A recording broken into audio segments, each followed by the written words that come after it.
স্থানীয় সময় বৃহস্পতিবার গাজার বেশ কয়েকটি জায়গায় হামলা চালায় ইসরায়েলি সেনারা। এতে হতাহত হন অনেকে। ত্রাণ নিতে গিয়েও প্রাণ হারান বহু ফিলিস্তিনি। জাতিসংঘের শিশু বিষয়ক সংস্থা ইউনিসেফ এরই মধ্যে শহরটিকে অভিহিত করেছে আতঙ্কের নগরী হিসেবে। একই দিন ইসরায়েলি সেনারা জানায় গাজা সিটির প্রায় 40% দখল নিয়েছে তারা। পাশাপাশি এ অভিযান আরও তীব্র ও প্রসারিত হবে বলে জানানো হয়।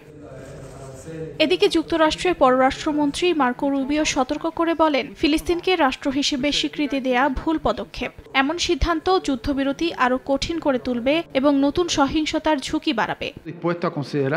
আমরা সব দেশকে আগেই বলেছি, এই স্বীকৃতির বিষয়টা একেবারেই ভুল। যদি এটা করা হয় তাহলে বড় সমস্যা হবে। এতে যুদ্ধবিরতি আরও কঠিন হয়ে যাবে, আর যে হামলা হচ্ছে তা চলমান থাকতে পারে।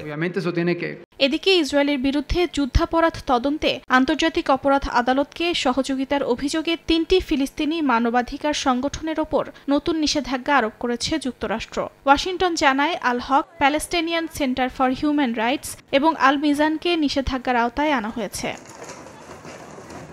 মার্কিন পররাষ্ট্র দফতরের দাবি, এই সংস্থাগুলো আইসিসির মাধ্যমে ইসরায়েলি কর্মকর্তাদের বিরুদ্ধে অভিযোগ উত্থাপনে সক্রিয় ভূমিকা রাখছে। এই পদক্ষেপের নিন্দা জানিয়ে ফিলিস্তিনি সংগঠনগুলো বলছে, মানবাধিকার রক্ষা এবং যুদ্ধাপরাধ নথিভুক্ত করা তাদের সাংবিধানিক দায়িত্ব।